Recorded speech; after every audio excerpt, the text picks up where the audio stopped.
We will secure the copy, ma'am, and check on these names. But we would also like to reiterate the press release of Commissioner Viado regarding the transit flights.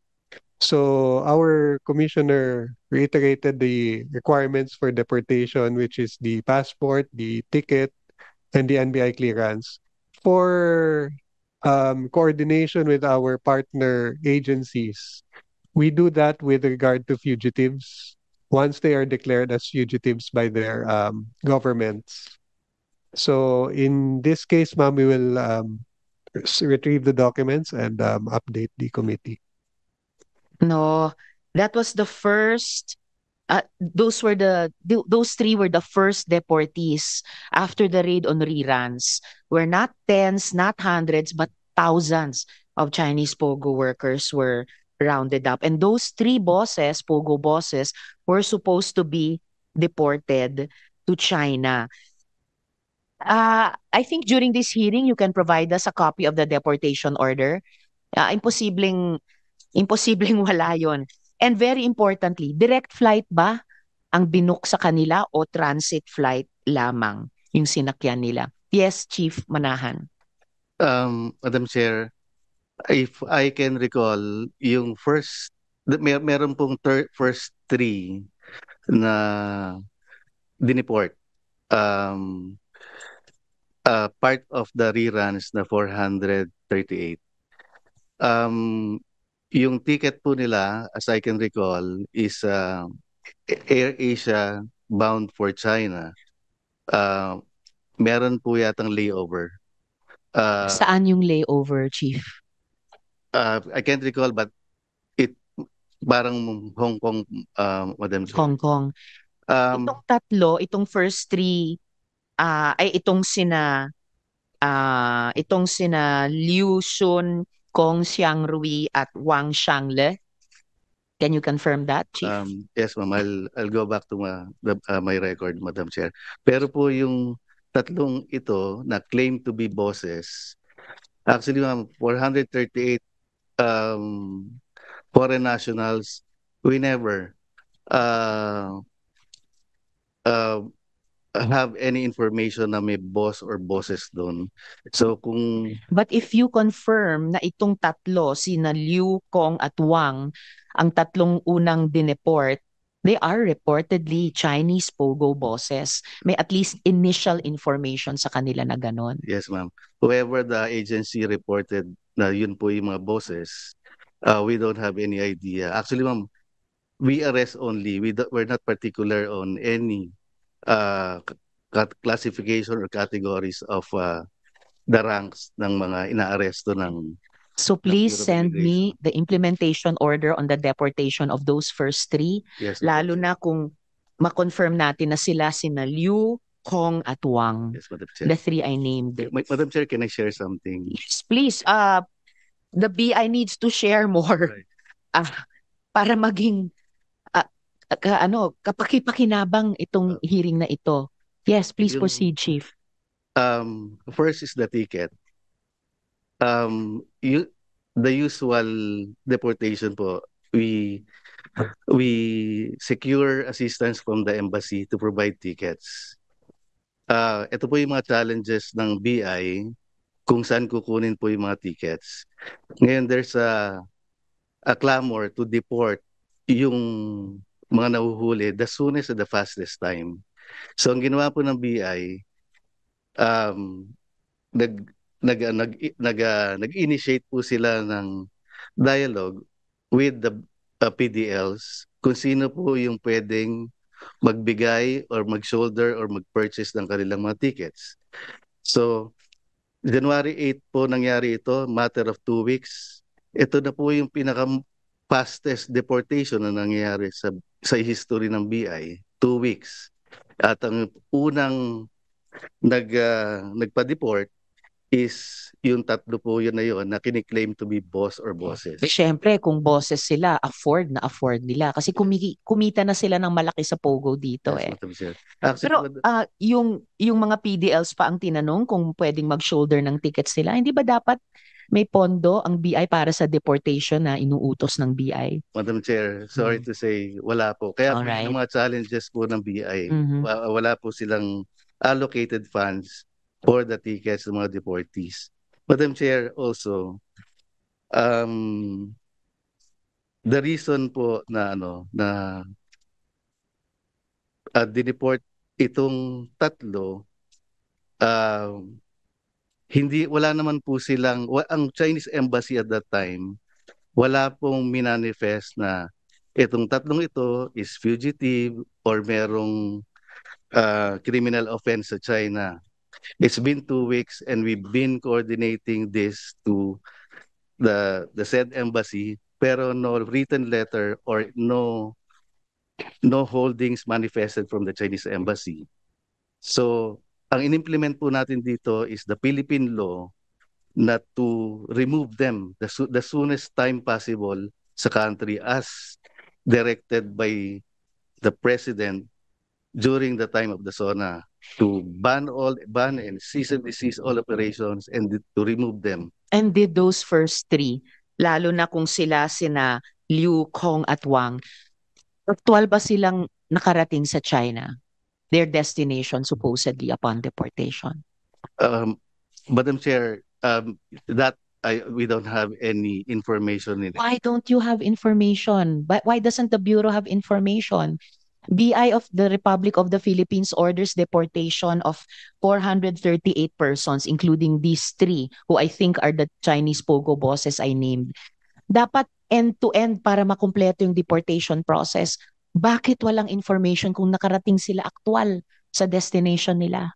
Ma'am, if my chief legal can correct me, but my personal opinion to this is that our main objective is to simply remove them out of the country and implement the deportation. No, sir, I think even pending receipt of the copy of the deportation order, malinaw na removed from the Philippines but arriving in some other country. And sir, and not just Chief Manahan, Attorney Santos, you may want to address my follow-up question. Paano kung sabihin ko sa inyo na hindi sila nakarating sa China at nawala na lang sa layover? You told me na destination nila was China but they were going to have a layover in Hong Kong. Paano kung sabihin ko sa inyo na I have confirmation na ni kaluluwa nila hindi na nakarating sa China? Hindi ba responsibility natin, as I was asking Chief Manahan, responsibility natin tiyakin na diretso pa uwi ang ating dinedeport? So what would you say to that information? Yung responsibility na yan, Senator, is as far as the BI is concerned, ang protocol ho namin is once they are declared fugitive, we make sure that they are either escorted or alam ng kanilang embassy yung prior knowledge ng embassy yung pag-deport sa kanila. Pag hindi ho sila declared as fugitive, our duty is to ensure that they are boarded to their country ho. Yan ho yung hanggang dyan po yung Bureau of Immigration na that they are ensured that they are deported out. Sinakay sila ng airline. Yan And po yung shouldn't difference. they be boarded for their country on a direct flight? Lalo na given the nature of these deportations. Hindi lang siya, deportation alone seryoso na, pero deportation in connection with a ban on POGOs na napatunayan ang sasama ng epekto sa atin.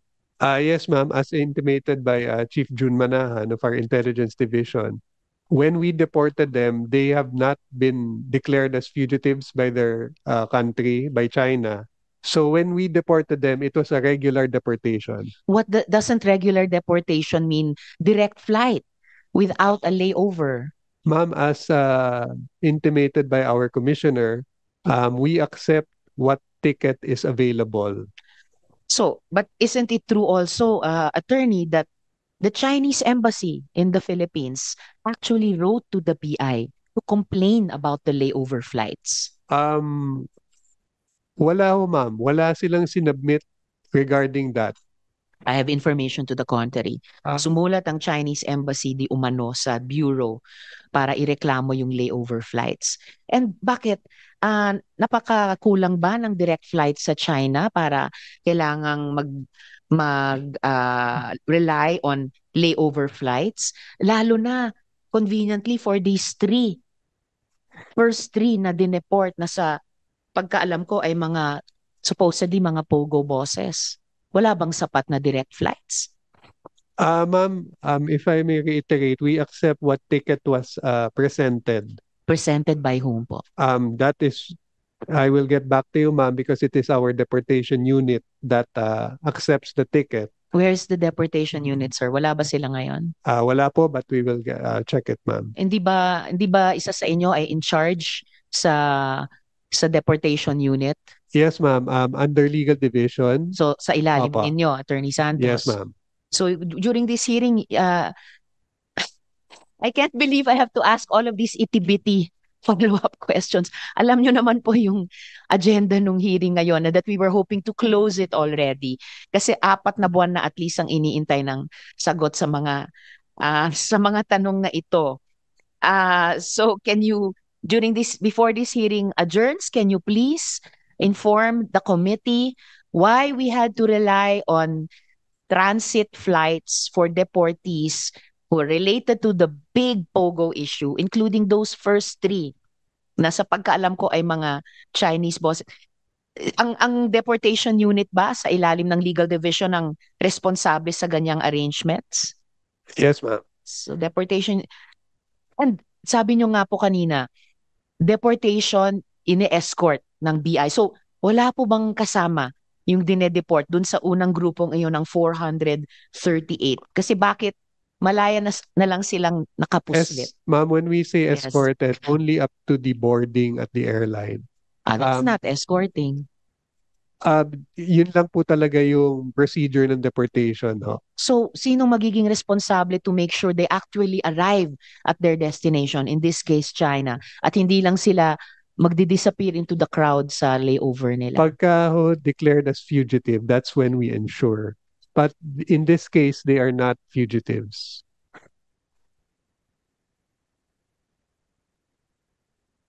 Well, ito po yung kailangan yung malaman sa lahat ng resource persons natin mula sa BI, no?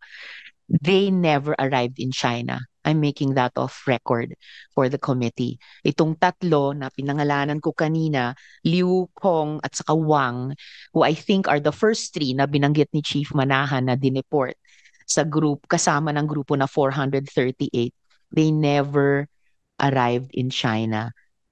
O dahil sa Pilipinas, nakapuslit sila. What a shame, no? I mean, dahil sa atin,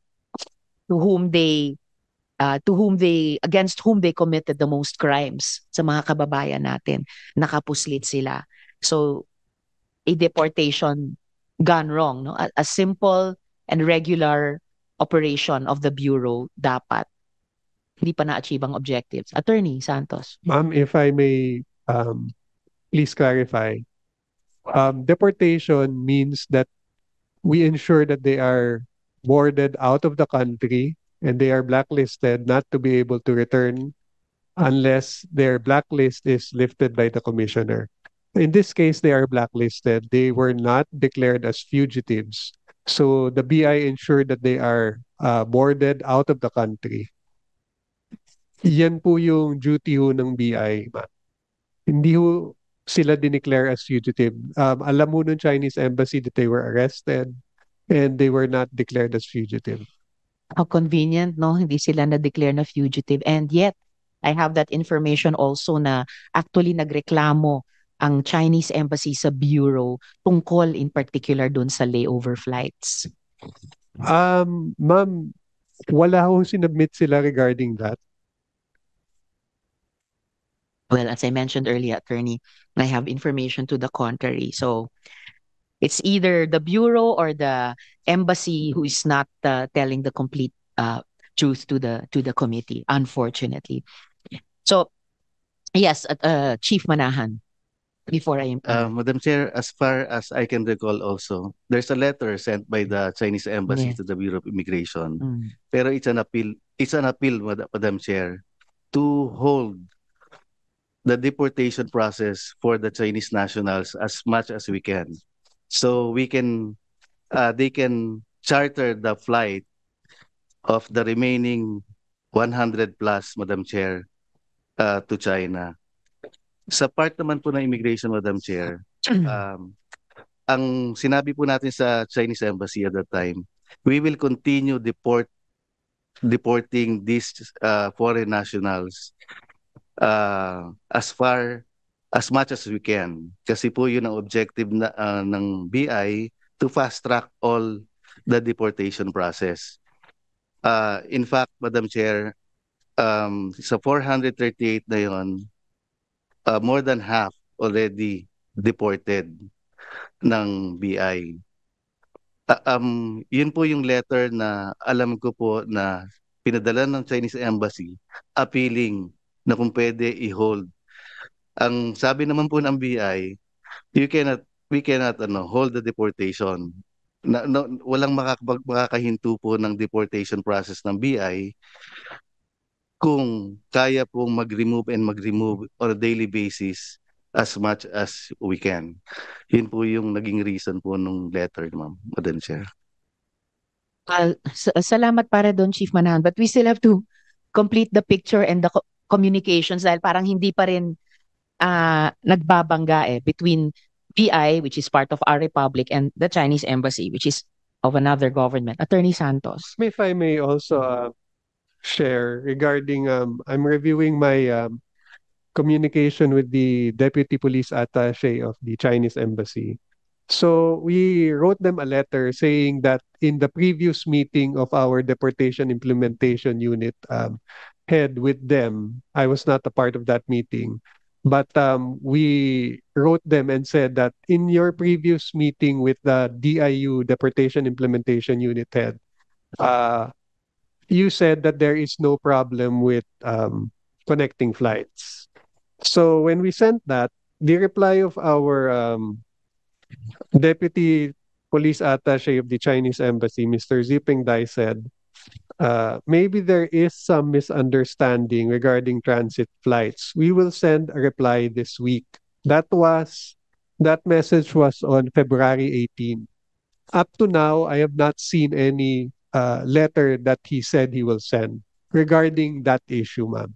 So maybe just put that also on record.